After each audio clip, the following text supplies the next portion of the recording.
Apitsikina trano hitsidiana ny tokantranonao manatitra ny arabandray toko kilasy tompoko vavy ary dia manasanao ampanajana anaraka ny fotoana ny fampahalalam-baovao eto amin'ny fahitalavitra matv.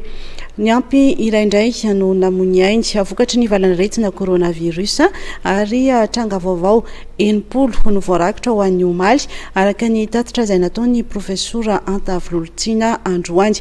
Nahitana sitrana iray kosa teny amin'ny hopitaly Manarapenitra Andohatapenaka. Aro avy hatrany ny andindiny mahakasika an'izay. Anomboantsika ny vaovao zany dia vaovao mampalahelo indray mirana satria nisy nodimandry anankiray zany ireo marary tany andraisina tanana tany Toamasina. Zay zany ny vaovao aloha dia manarak'izay kosa nefa dia nisy ny sitrana anankiray teny andraisina tanana teny Andohatapenaka izy io dia miakatra 520 zany ny sitrana ary anankenina ny olona namony ainy vokatry ity valan'aretina Covid-19 avy amin'ilay tsimok'aretina coronavirus ity.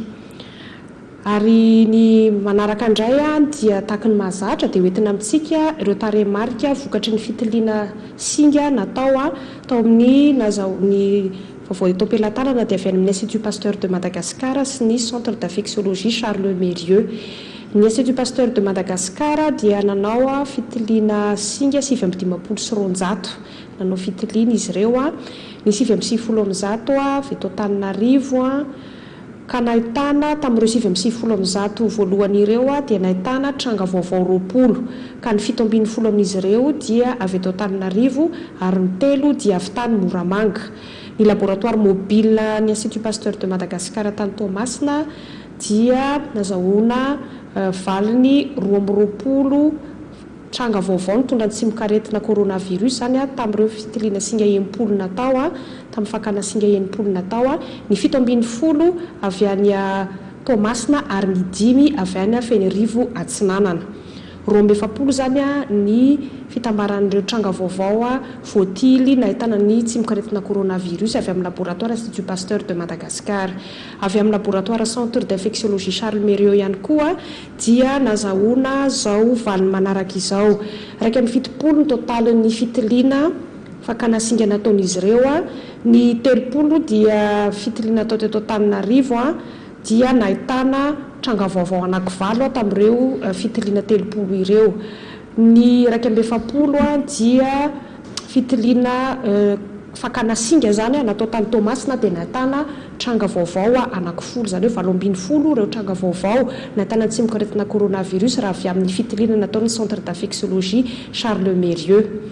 Zany hoe raha totaly zany dia miakatra 750 ny fitambaran'ireo olona zany izay efa voatilika mitondra ny tsimok'aretina coronavirus nanomboka tamin'ny 7 martsa ka hatramin'ny omaly hariva zany fa 20 ny volana May 2020 80 zany nisan'ireo olona izay mitondra ny tsimok'aretina vaovao indray tamin'ity andron'io ity dia ny mbola manaraka fitsaboana zany satria efa nisitrana 520 dia 750 sy 20. Ny forme grave zany anankivalo satria nodimandry ny anankiray tamin'izy ireo. Ny fitambaran'ireo fitiliana PCR natao zany hatramin'ny 20 ny volana May 2020 dia 250 sy 700 sy R1. Zay zany ireo tarehimarika vaovao indray amin'ity andro sabotsy fa 30 ny volana May 2020 ity mirana ary farana naminy hoe miakatra tokoa ny isan'ny olona izay mitondra ny tsimok'aretina satria koa moa araka ny hitantsika dia mitombo koa ny fitiliana izay atao dia mbola manamafy hoe ty aretina ity dia aretina nitarika hatramin'ny fahafatesana mamero forme grave nefa na izany koa ary nefa dia misy ireo sitrana ary efa 520 zany nisan'ireo olona sitrana izay nitondra ity tsimok'aretina coronavirus ity teto amintsika.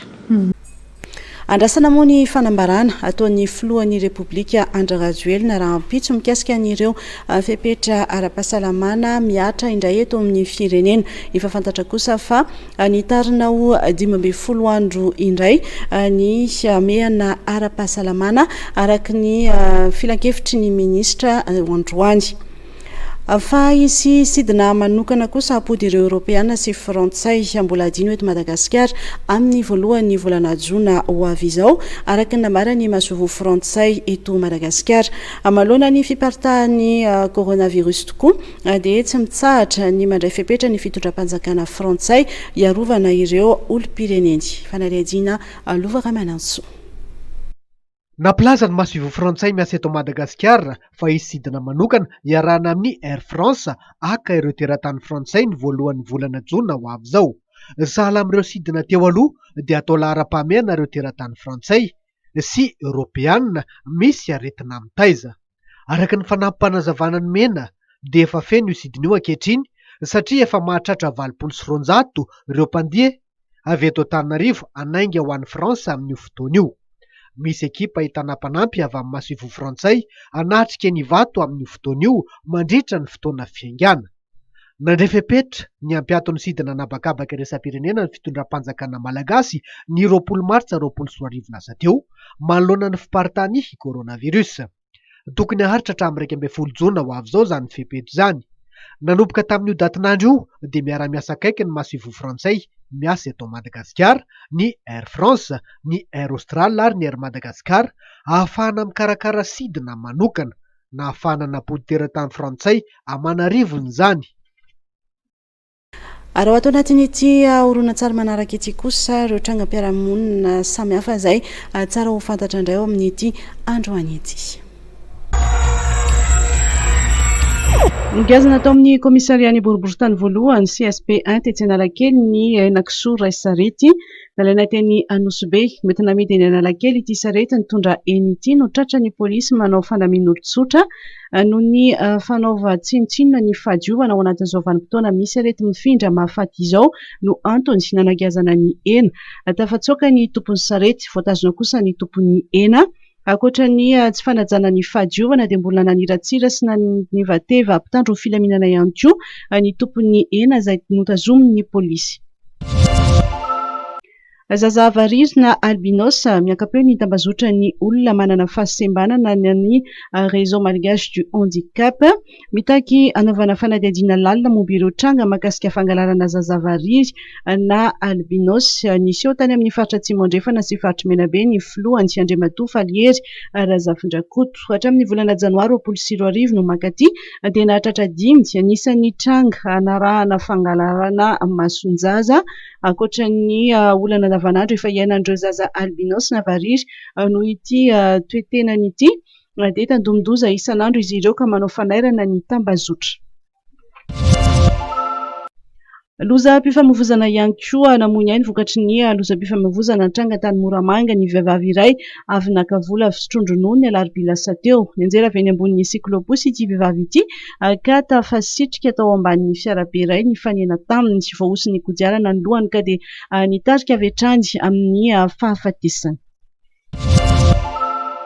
Nazo fafana vonjomaika ilay vaditany nitondra ny fiara nahafaty olona iray tany amin'ny seranam-piaramanidina na Arasara ny Antsiranana ny alady lasa teo. Vokatry ny fandehanana mafy no nahatonga ny loza. Nivoaka ny lalana ny fiara noentiny ary dia nifoaka olona 3 naratra mafy ireo olona 2 hafa akoatra ilay maty tsy tradrano. Manaitra ny fitsarana ny fiarahamonim-pirenena miaro ny zon'olombelona ny antoerana amin'ny fomba fampiarana ny lalàna. Raha araka ny lalàna mantsy dia tokony ho tazomina amponja avokoa ny mpamily rehetra manao lozam-pifamoivoizana amozana hain'olona toy izao.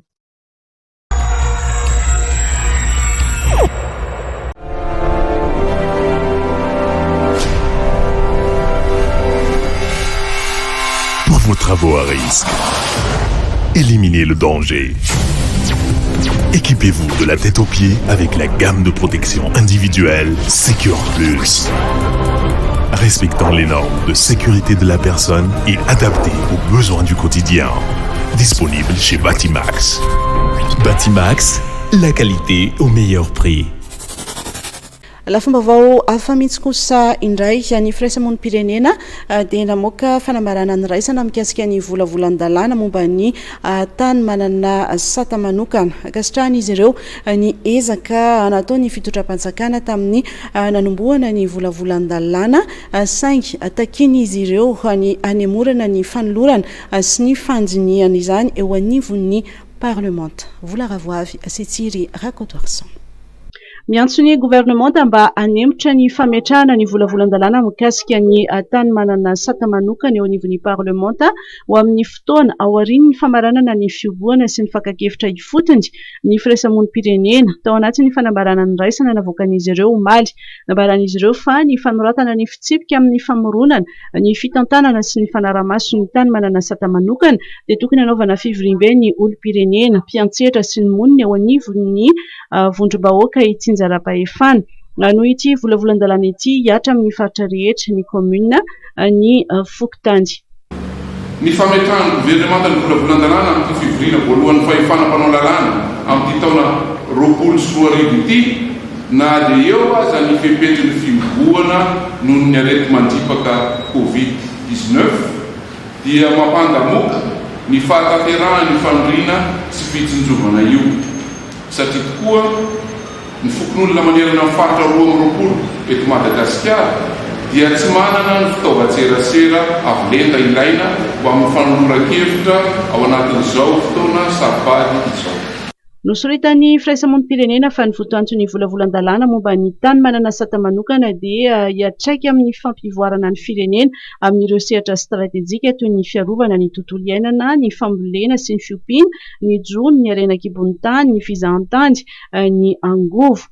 Ary io volavolan-dalàna mamaritra ny tany manaraka ny fampiasam-bola, faritra arovana, fifanarahana vita sonia momba ny fiarovana ny zoniala, toerana arovana ny tany bokon'olona. Ny tahirin-tany ho fitsinjo ny taranaka any aoriana ny firaisamonim-pirenena dia anisan'ny naka-kevitra momba ny zany tany ampiandohan'ny famolavolana ity volavolan-dalàna mahakasika ny tany manana sata manokana ity.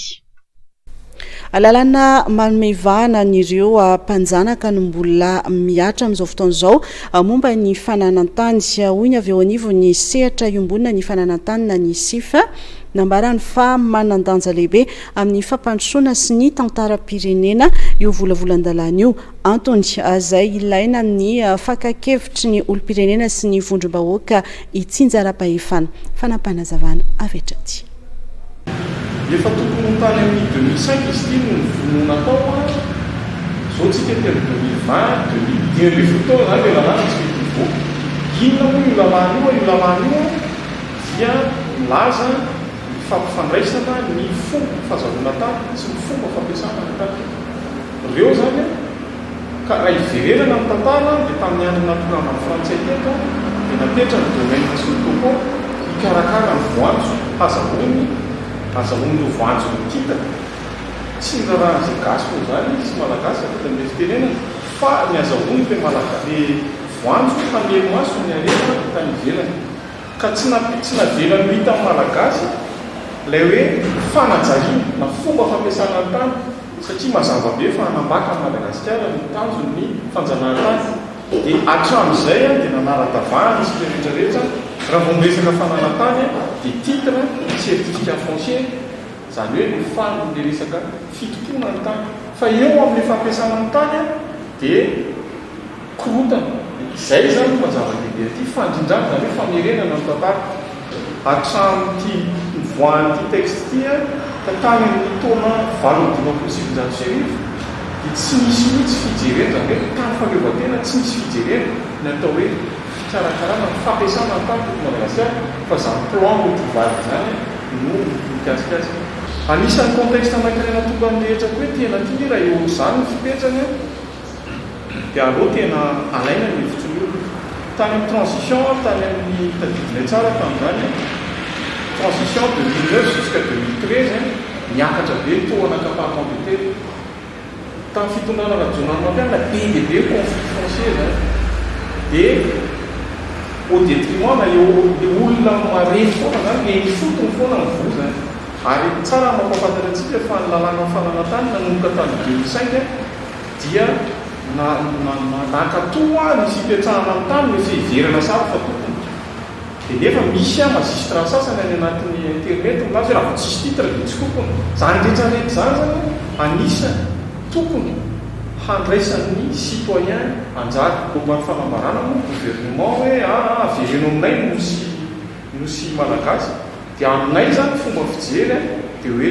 ratsy ny malagasy rehetra mihitsy ho voentanao tsy dia anana poa loatra zavatra izay andeo a fanoana ny totonga sy ny entana dia aseho amin'ny eta hoe tena misy fanoanana ny zavatra totonga zany no anto satria fanovana ny tantarany Madagasikara mihitsy zany no antony texte.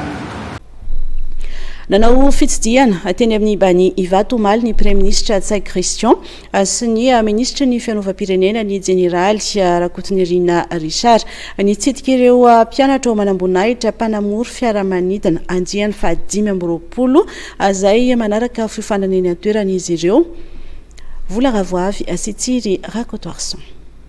Miaramila feno afaka miatrika ny ady amin'ny tsy fandriampahalemana no fanamby apetraka ny ministeran'ny fiarovam-pirenena hoy toy ny fianarana nataon'ireo mpianatra ao manambonahitra mpanamory fiaramanidina andiany fa 520 ao amin'ny akademia miaramila n'Antsirabe dia manaraka fiofanana sy fampiarana eny amin'ny toby mpamaharana eny Ivato 9 menadamo izao fotoana izao. Raha fiofanana ara-miaramila no nataon'izy ireo tany amin'ny akademia miaramila n'Antsirabe nandritra ny volana maromaro. Ankehitriny dia manaraka fiofanana ara-mekanika sy fampiarana ny angidim-by izy ireo mba ho mpanamory feno.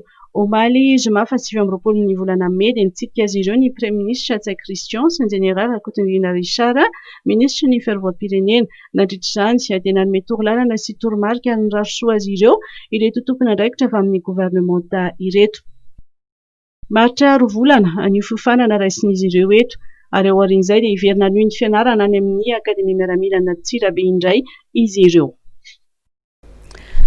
Rehefa fotoanan'ny Pentecoste toy izao dia fanaontsika ny mitsangatsangana miala voly kely ivelona ny renivohitra noho ny fisian'ny valanaretsina coronavirus anefa dia manamafy ny préfet an'Antananarivo fa mbola miatra avokoa ireo fepetra ara-pahasalamana iarovana amin'ity aretin'ity. Vola Ravoavy Sitsiry Rakotoarson. Manamafy ny préfet de police n'Antananarivo fa mbola voatazona avokoa ny fepetra rehetra fiobona mandritra ao sy ao anatin'ny fetin'ny Pentecote. Tsy maintsy mahazo lalana ny fiangonana misokatra ary manaraka ny fepetra samihafa toy ny fandraisana ny anaran'ireo mpivavaka ary tsy mihoatra ny 50 anisan'ireo manatrika ny fitaom-pivavahana ao anatin'ny efitrano fiangonana. Tsy maintsy manana fahazona lalana avokoa ny fiara miditra sy mivoaka ny faritra Analamanga. Fivoriana ny Pentecote zany mbola sur autorisation an'ny préfecture ihany ny fepetra zany le liste mpivavaka sy mbola tazona ihany mbola voatazona daholo ihany zay zany ny fepetra ireo mieritreritra ny sangatsangana manao tsisy fitsangatsangana zany fa aloha tazomina tsara le confinement zay raisin'ny fanjakana. Arak'izany dia tsy azo atao ny mitsangatsangana ary ny famiriam-bahoaka mandritra ny fetin'ny Pentecote. Hoentitra ihany koa ny mpitandro filaminana amin'ny fanaramaso mandritra izany fety izany. Ivavaka dia hijanona atokantrano ihany ny ankamaroany ny fandaharam-potoana ny olona mandritra ny ity faran'ny herinandro ny Pentecoste ity. Norbert Rakotomalala mitatitra anao ny vaovao. Iavaka tsy toy ny fahita isan-taona ny fankalazana ny fetin'ny Pentecoste, tsy manakafidy ny ankamaroan'ireo olona sendranay noho ny fisian'ny amehana ara-pahasalamana ka tsy afaka mivoaka amin'ny faritra na hisitaka kely ny renivohitra ihany koa. Ohatrany tsy dia misy fandaharam-potoana loatra fa afaka aloha zao dia manaja ny fandaminana dia mirava dia ao an-trano. Dia mandritra le fijanona ao an-trano amin'izao fetin'ny Pentecote zao misy zavatra kely nomanina ve sa hoe tsisy homanina fa matoritory eo dia makamaka vilin-javatra vilim-bitra zay no asako. Dato zao manao ahoana ny programme amin'ity Pentecote ty? Programme angamba dia makany am-piangonana ao an-trano ka le ohatra hoe voafantiteknolojia karakara dia mba ao an-tokantrano dia rehefa le mijanona ao an-trano misy fanomarana kely natao fandaharam-potoana kely atao ve sa hoe samy amin'izao fotsiny? ohatra hoe zany hoe mpasakafo kely dia ao an-trano tena menakary mba hoe zamo tsisy fa dia ao atokantrano fotsiny moa zany rehefa tsy mahazo mivarotra dia ao atokantrano raha mbola misy ambonetana dia mivarotra. Dia inona ny atao mandritra an'le hoe fijanonana ao an-trano zany amin'izao fetin'ny Pentecote? Mivao, mijery film. Ary ho any ramose?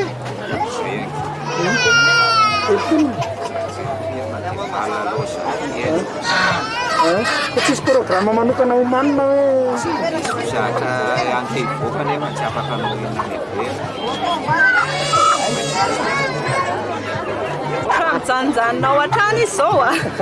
Inona natao amin'ilay fijanonana ao an-trano?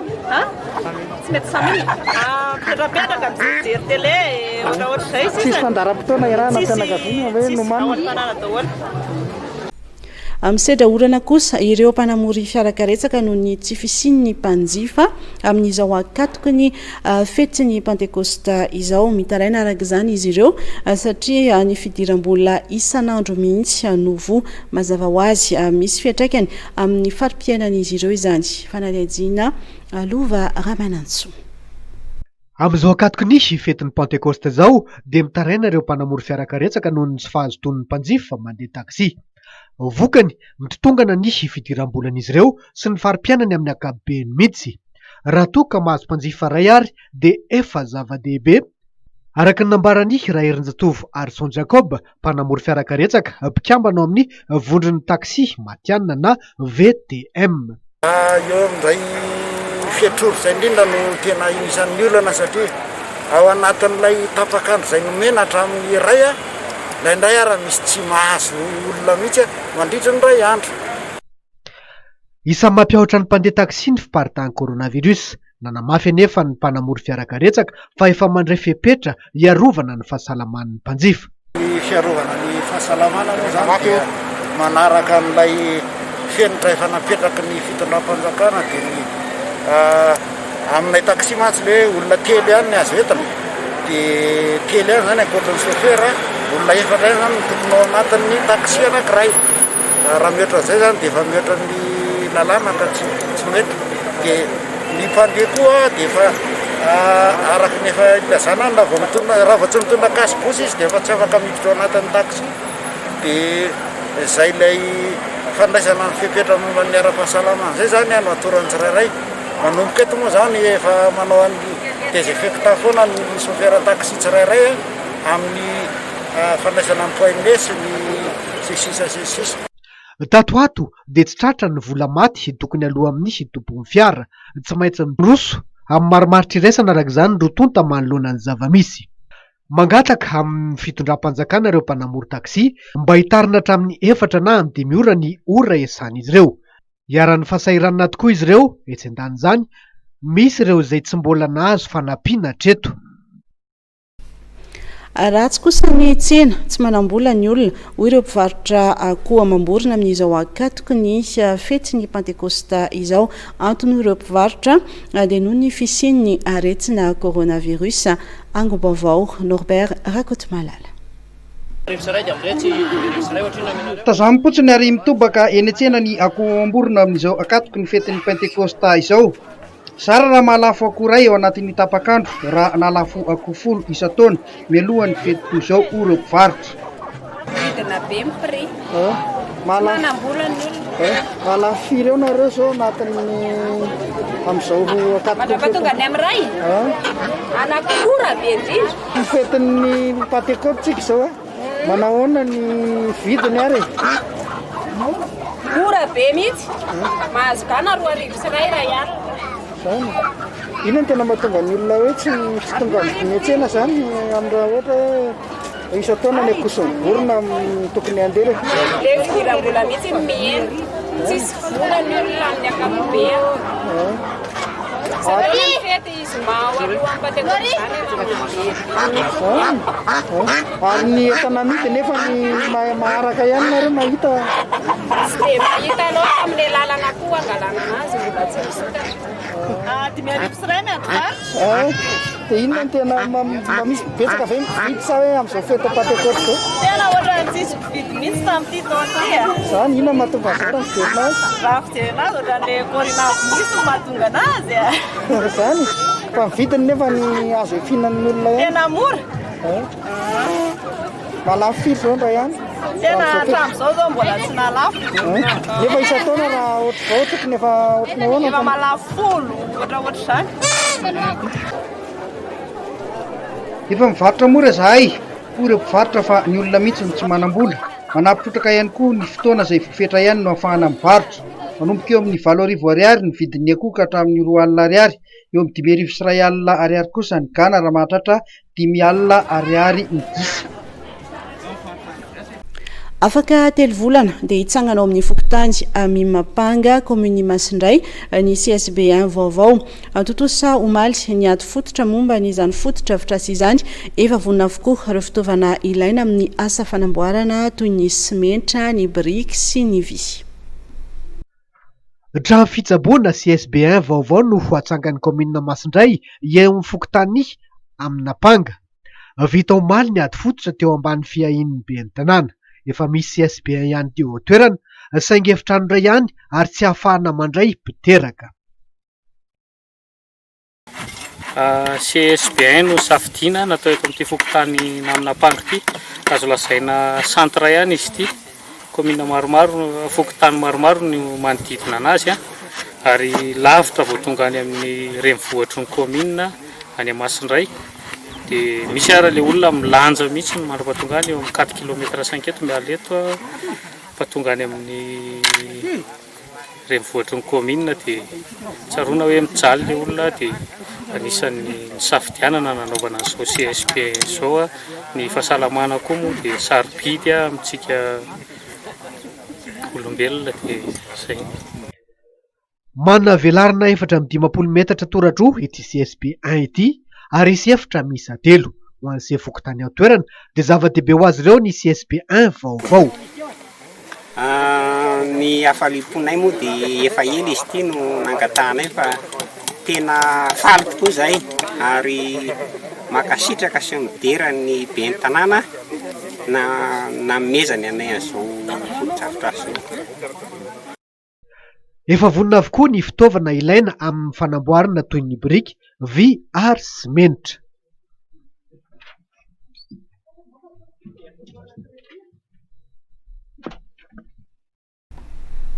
Amin'ny maha-olom-pirenena indrindra moa fa maha-olom-boafidy azy dia nilaza ny heviny momba ny toetra ara-pirenena amin'izao fotoana izao ny ben'ny tanàna ny Masindray.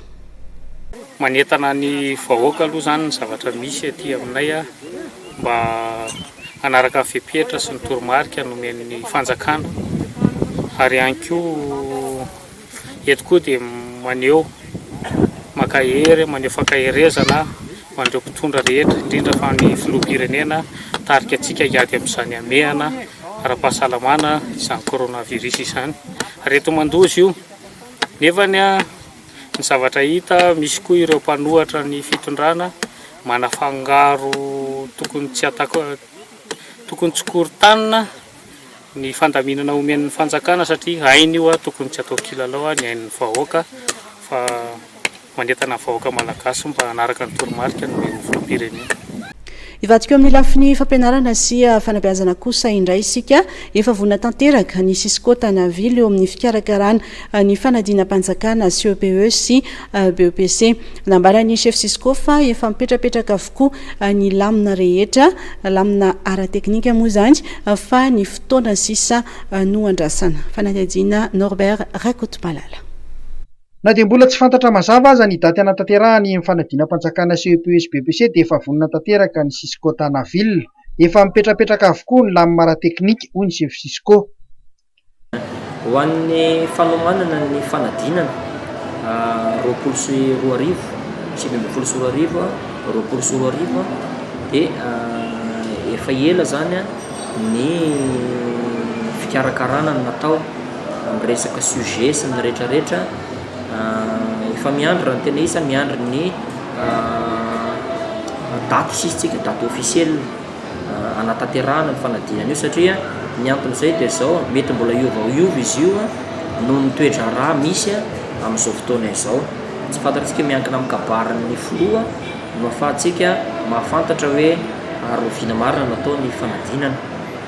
Fa hatreto aloha zany raha ny fanomanana ara-teknika rehetrarehetra ny olombelona efa manao ny asa ny mpampianatra rehetrarehetra isaky ny établissement ny ankizy fa dia apetraka amin'ny politika amin'ny ankapobeny fitondrana amin'ny tondrana amin'ity valana retina ity ny fahatanterahana zany fanadinana izany.